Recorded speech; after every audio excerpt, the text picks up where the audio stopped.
The history of baseball is filled with many what ifs, but few are as aggravating as the one that happened 30 years ago today.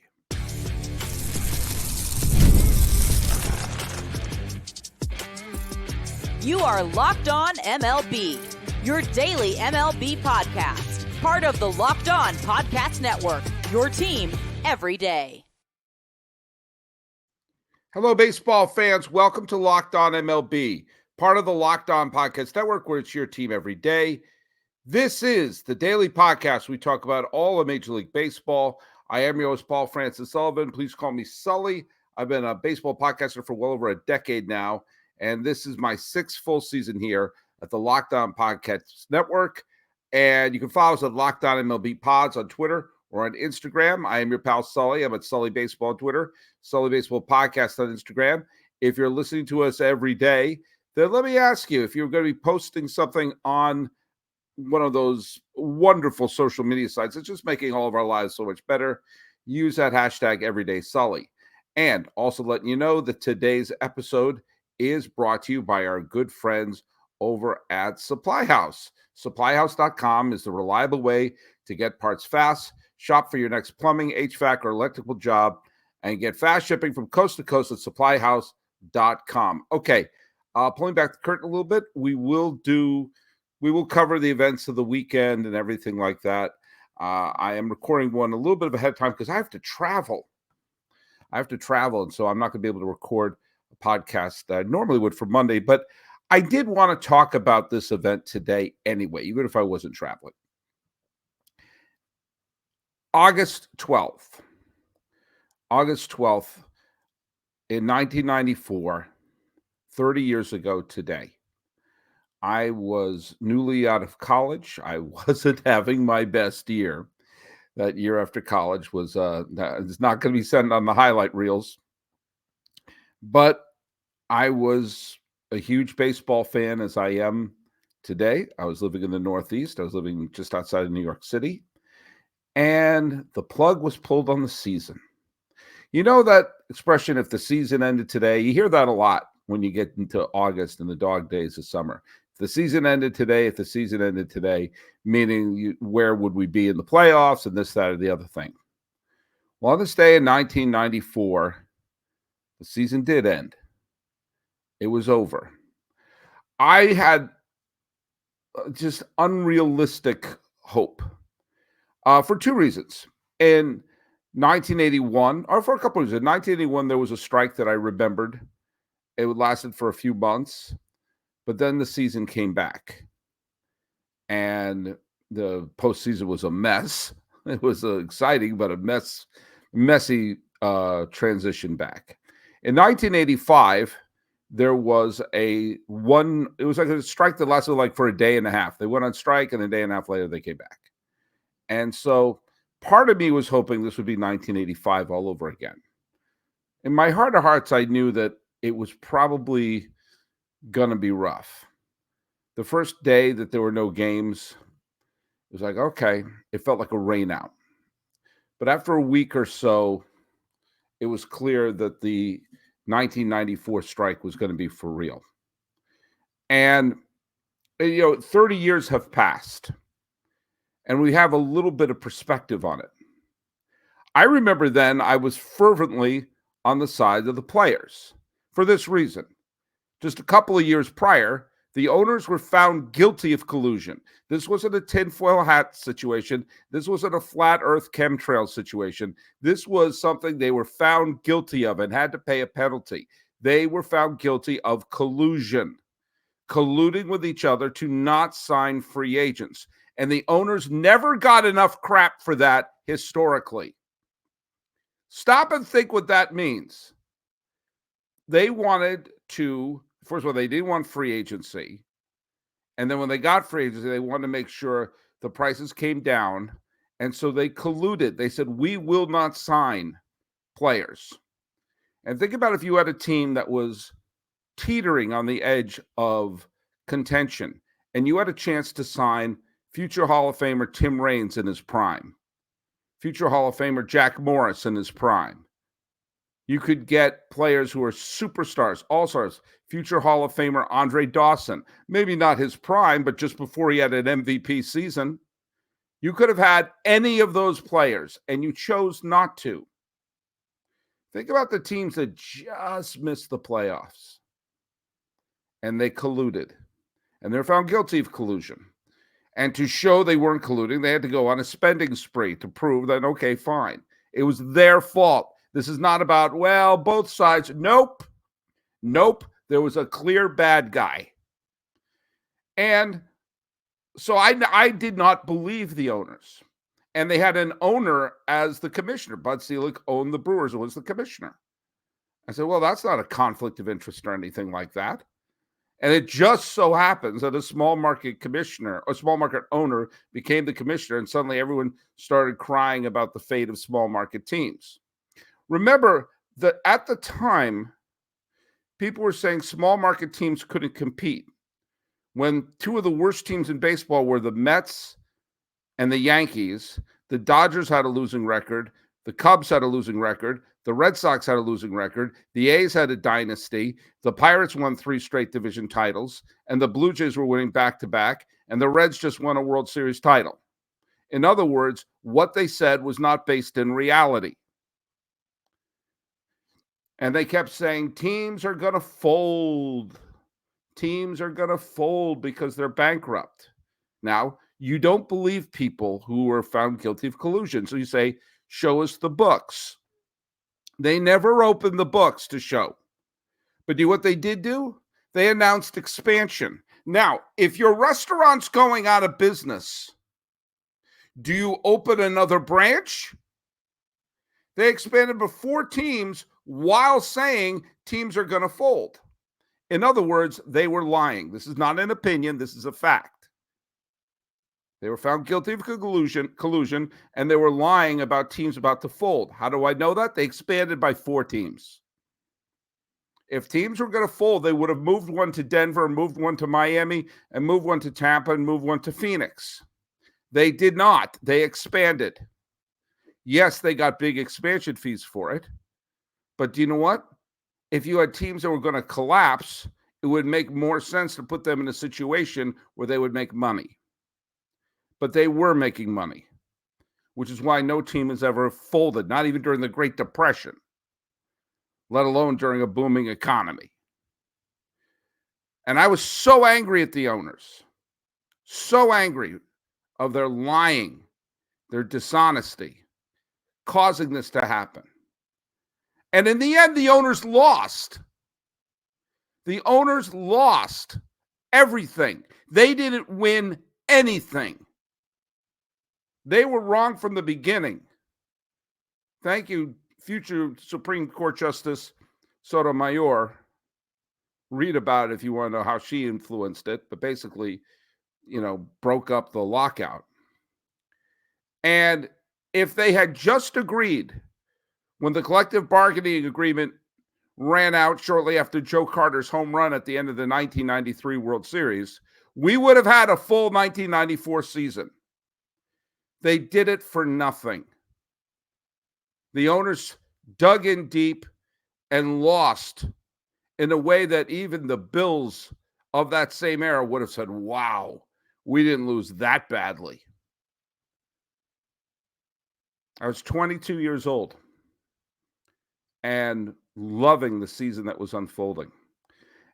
And this blip in our baseball history is like a punch to the face. When I was at Cooperstown earlier this year, they had a wonderful display case that had as many of the World Series rings as they could get a hold of. I guess they would, someone would donated a World Series ring over the last bunch of years, but going way back to like the 1900s. And it wasn't always a ring. Sometimes it was like a tie clip or a stopwatch or, a pocket watch or something like that. But you saw pretty much from the 1920s on a sample of one of the World Series rings. You saw some of them being super ornate, some of them being more subdued. Charlie Finley did not put a jewel in the 1973 rings. It was just a piece of glass. And then 1994 is empty. It says 1994, but it's empty. And I can't tell you when I was there how many people I heard say, Oh, they forgot to put 1994 in. There was no 1994 World Series. And I think about that year a lot because a lot of things in baseball would have been different had the World Series been played and had that season unfolded the way it should have. And when we come back, we're going to talk about some of the obvious ones and maybe some of the not so obvious things that could have been different. All right, let's hear a little bit from our friends over at supplyhouse.com. Go to the website. Which website? The website that is designed and made for the skilled trades. Supplyhouse.com. Supplyhouse.com is a reliable way to order plumbing, HVAC, and electrical products online. Their easy-to-use website is packed with helpful resources and the latest product info to help get you the job done right. Shop a complete inventory of over 200,000 parts from over 400 top brands and get your order delivered right to your door with fast shipping from coast to coast. Need help with an order? Get expert solution from industry-leading service for the friendliest folks in the business and talk to a real person every time. Pros of the skilled trade can get a competitive edge by joining supplyhouse.com's free Trade Master program. Every Trade Master gets access to the dedicated phone line, free shipping, and discounts on every order. Join the thousands of trade pros already benefiting from their free membership at supplyhouse.com/TM and order plumbing, HVAC, and electrical supplies from anywhere with just a few clicks at supplyhouse.com.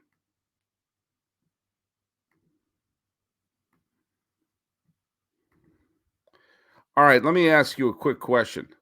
Where is your hub for all of your sports news, sports takes? May I recommend you make the switch to Locked On Sports Today, a free 24/7 channel on YouTube that's available on the free Fire TV channel app on your Amazon Fire TV.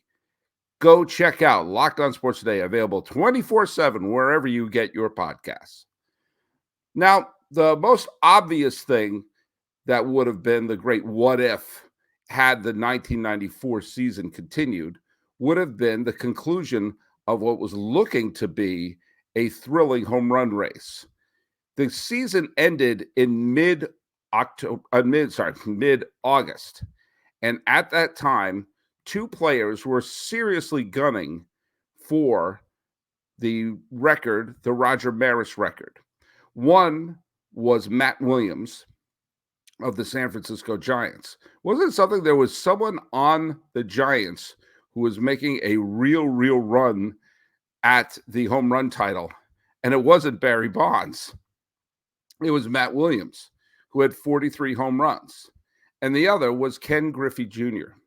Ken Griffey Jr. had hit 40 home runs at that time. But there were other great performances going on at that time as well. Keep in mind, Frank Thomas had 38 home runs. Albert Bell had 36 home runs. And the aforementioned Barry Bonds, who, by the way, whose WAR total was higher than Matt Williams, had a home run total of 37. It was leading the league with 74 walks. Jeff Bagwell was having an unbelievable season. He already passed the 116 RBI mark. He already scored over 100 runs and had the highest OPS in the game. By the way, if you like WAR, I don't really know what to do with WAR, but if you like WAR, the highest WAR of position players or of anybody in the National League that year belonged to Greg Maddux. Maddux had already thrown 202 innings. It was mid-August, and he threw 202 innings. He had already won his 16 games. His ERA in an era of inflated offensive stats was at 1.56. Jeff Bagwell would go on to win the National League MVP. Griffey would have to sit back and watch someone else win the MVP, and that was Frank Thomas, who had the highest OPS, walked the most, batted .350, scored the most, drove in the most, or actually Puckett had the highest RBI total, but his unbelievable totals that he had. By the way, the highest WAR total of anybody in the American League that year was Kenny Lofton, who had 12 home runs himself, but was leading the league in stolen bases and hits and was having an unbelievable season altogether. Jimmy Key and David Cone, who would later become teammates in the World Series champion Yankee team. At the time, Key was with the Yankees and Cone was with Toronto. Cohn would go on to win the Cy Young Award that year. Lee Smith was having a fantastic season with the Baltimore Orioles, and there were others. There were some other huge superstars going on. Griffey, I mentioned. Thomas Mussina was coming into his own. Boggs was adapting well to the Yankees, and Paul O'Neill would show that he was a big star, leading the league with a 359 average. But there was more than that. There were great stats going on, but in the National League, one of the most intriguing things was the fact that, yes, Bagwell had a phenomenal year that year, and Maddox was playing at an unbelievable clip. But Tony Gwyn batted .394.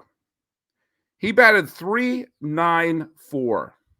Would it be possible for him to have,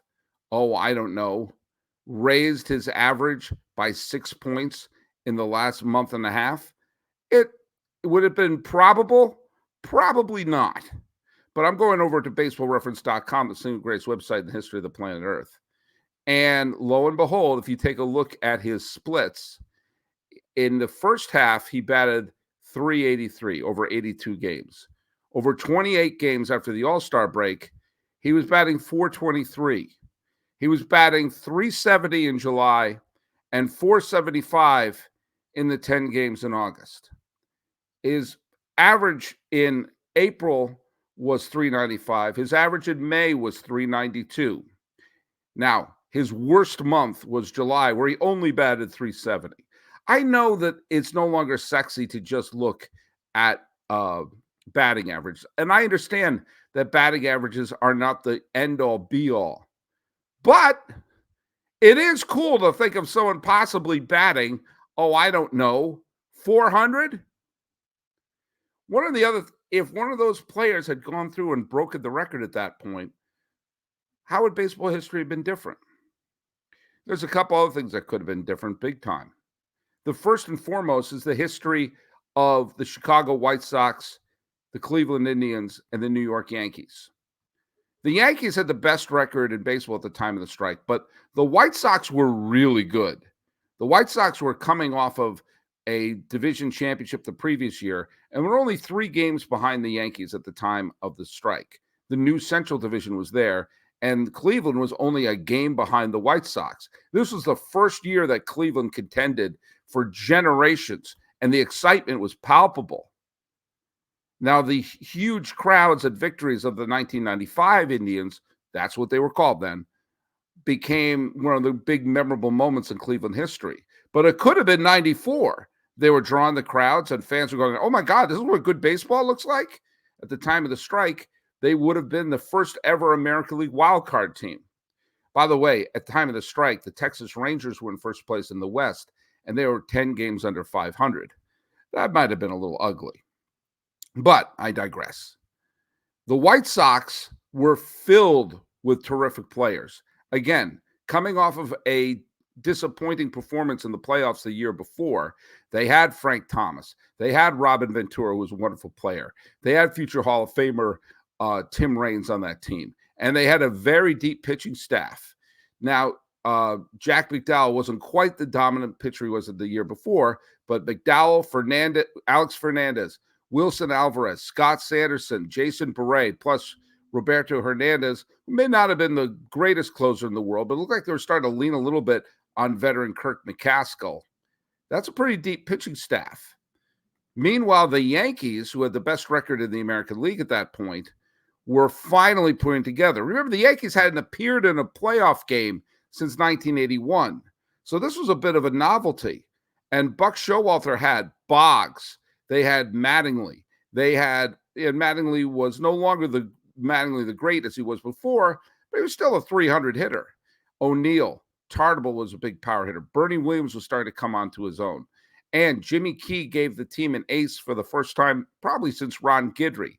Jim Abbott was there. Their bullpen was interesting, led by Steve Howe, but they were putting it together. I do think the White Sox would have given them a rough time in the playoffs, but who knows? If the Yankees had won the World Series that year, well, Buck Showalter would have been the team to lead them there. And chances are, even though Steinbrenner was quick to pull the trigger on people, it would have been hard to pull the trigger on Buck Showalter and Gene Michael for putting together a champion. If that had happened, guess what? The Joe Torre era doesn't happen in New York. Joe Torre gets to be a baseball lifer, beloved by Cardinal fans, and probably a really good announcer, but hit and miss as a manager. Certainly not a Hall of Famer. That's what would have happened. Or if the White Sox had won and won in 94 instead of having their first championship be in 2005 since the 1917 World Series, you would have had Frank Thomas winning on a team. He was on the team in 05, but he was hurt. And who knows, maybe you would have been able to see the White Sox take control of the city. Of course, the most aggravating what if, and there were a lot of what ifs in the National League. Lasorda had this team in first place.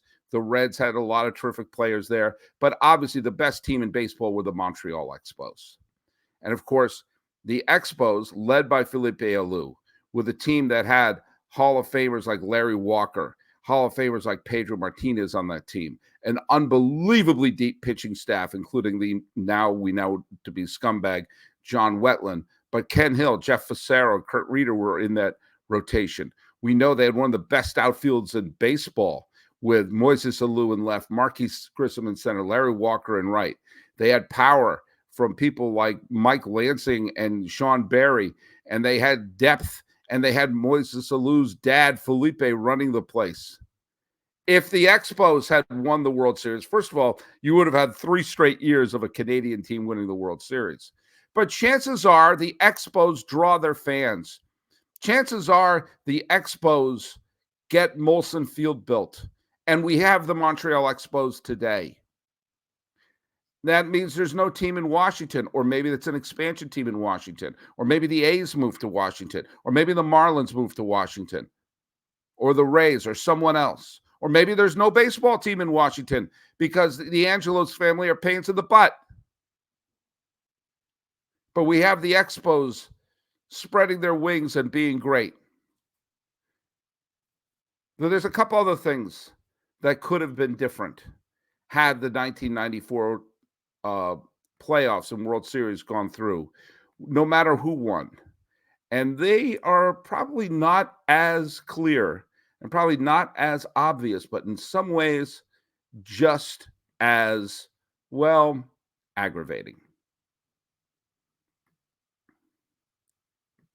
All right, let's hear from our good friends over at Yabata. Let me ask you something. Are you trying to save money? Are you trying to be smarter with your money and what's going on? You trying to do some more saving? This is why you need to get into Ibotta. You know, it means if you're trying to, I don't know, dream vacations that you have, you want to put together the money to have them, you're dreading the cost of that. With Ibotta, you get cash back on all your purchases. So you can spend more time making memories this summer and less time dreaming about them. Ibotta is a free app that lets you earn cash back every time you shop. Earn on thousands of items from groceries to beauty supplies, even toys. So you make sure you're beating inflation no matter what you're purchasing. The average Ibotta earner uses, they get about $256 a year, roughly. That could cover the cost of an entire shopping trip, the flight you've been eyeing, or a fancy dinner you've been craving. Other apps give you points that don't amount to much. With Ibotta, you can earn cash back that you can withdraw to your bank account, PayPal, or gift cards. Simply add offers in the app, upload your receipt, and voila, the money is yours. You can save on over 2,400 brands and shop at over 1,000 retailers, including your favorite grocery stores, Lowe's, Macy's, Sephora, Best Buy, more. It's time you join the over 50 million users who use Ibotta to earn cash back every time they shop. Right now, Ibotta is offering Locked On MLB listeners $5 for just trying Ibotta by using the code LOCKEDONMLB when you register. Just go to the App Store or Google Play Store, download the free Ibotta app, and start earning cash back and use the code LOCKEDONMLB. That's IBOTTA in Google Play or the App Store, and use the code LOCKEDONMLB. That's Ibotta. Come on now. You oughta use yourself a little bit of the Ibotta. All right, let's talk a little bit about FanDuel. Look, I love sports in the summertime. It's the best. The beginning of the summer, you get NBA finals, you get the NHL finals. All throughout the summer, you get baseball, and then now you get the summer games. You're seeing people racking up their medals. And I love sports. FanDuel lets me keep the sports going. I'm drooling for sports. I'm not even going to cut that out. FanDuel lets me keep the sports going whenever I want. All I have to do is open the app and dream up bets anytime I'm in the mood. And this summer, FanDuel is hooking up all customers with a boost or bonus daily. That's right. There's something for everyone every day all summer long. So head on over to FanDuel.com. Start making the most of your summer. FanDuel is the official sports betting partner of Major League Baseball.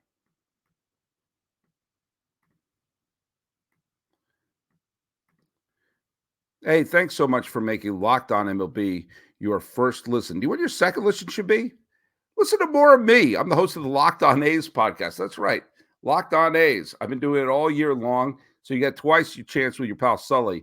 But it's been an interesting year. You may not be an A's fan, but there's a lot of intrigue happening this year with a strange team that sometimes is great, sometimes is terrible, but also the move to Sacramento and the intrigue of what is happening in Las Vegas. Check us out. You can find the link to Locked On A's in the description, so you don't have to do the search. Part of the Locked On Podcast Network, where it's your team every day. One of the things that happened in the build-up to the strike was there was a tremendous amount of animosity that was happening, clearly between the players and the owners. And with that, there was a lot of mistrust, but there was also seemed to be a reluctance to market their players, because if they were marketing their players, then you're increasing their value. If you're increasing their value, then you can't say, oh, we can just use anyone, we can collude and we won't have to pay people, which is, seemed to be more in the interest of owners than anything intelligent. Now, baseball was drawing well. They had very good attendance and they had very good television ratings. Basketball was starting to overtake them. And one of the things that happened is basketball learned to market their stars. And while it's always dangerous for me to dip my toe in this, I talked about this with our good friend Vanessa Ivy Rose when we talked about the wonderful podcast that she was involved in. We're talking about why did an entire generation of African-American fans not embrace baseball? There are several reasons. First of all, it became very expensive. A lot of inner city and predominantly urban areas were cutting their baseball teams, but I think that's overrated. I think that's maybe part of it. But I also know around that time, the NBA and the NFL to a lesser degree, but certainly the NBA was marketing their stars to the point where even casual people, casual basketball fans, knew all the major stars. Hell, they were the dream team right around there. They were larger than life.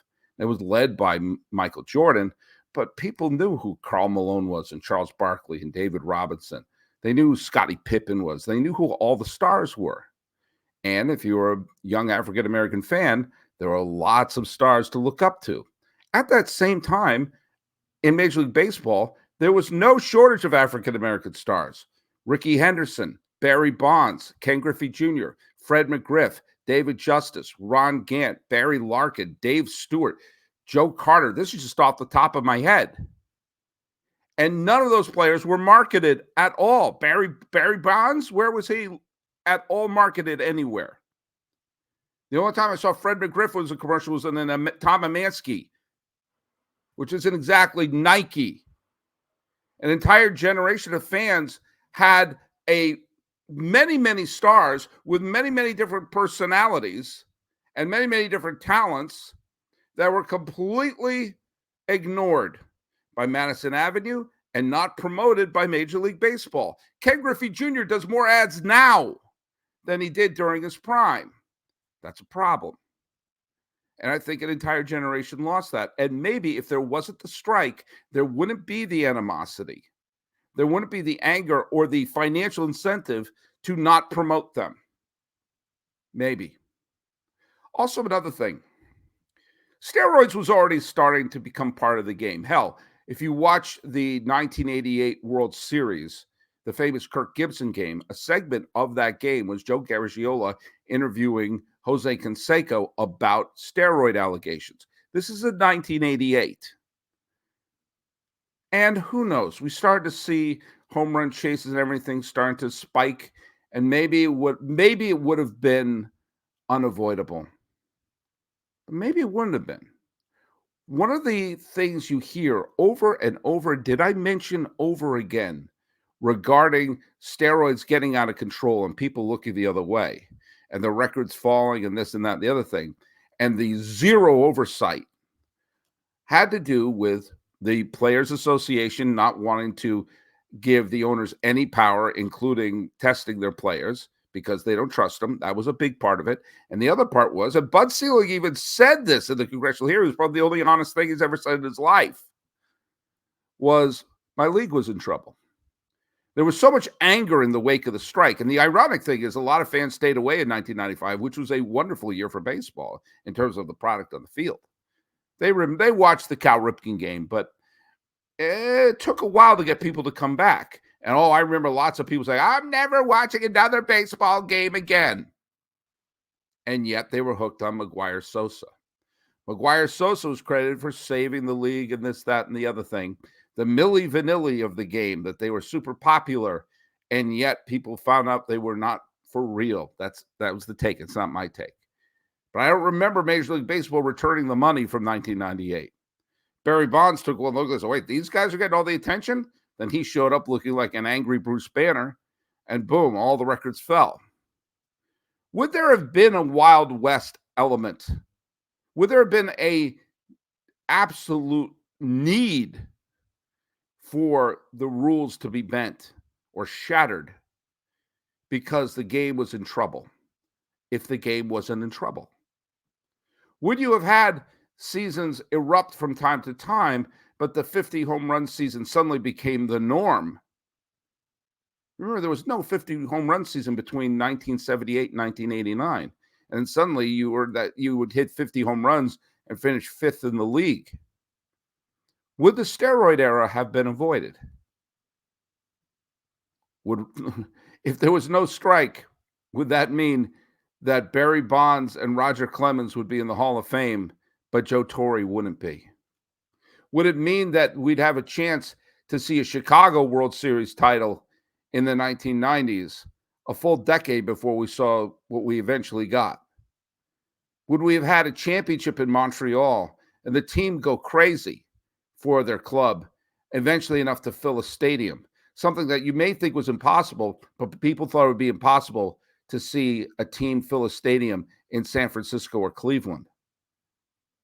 Would we have seen the home run champion for a single season be marked by Matt Williams or Ken Griffey Jr.?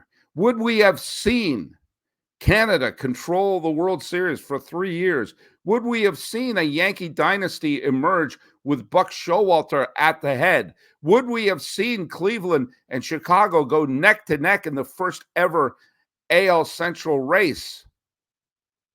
Maybe. We'll never know. We will never know. And with that comes one of the most aggravating what-ifs in baseball history. But I'll tell you what is going to be this season, and it is going to be fun. So follow us at Locked On MLB Pods on Twitter or on Instagram. I'm your pal Sully. I'm at Sully Baseball on Twitter, Sully Baseball Podcast on Instagram. Looking back, and hopefully we learned from the lessons of 1994 and 1995. I think we have, because we've avoided 2 major work stoppages since then. This has been Locked On MLB for the 12th day of August, 2024. I'm your host, Paul Francis Sullivan. Please call me Sully.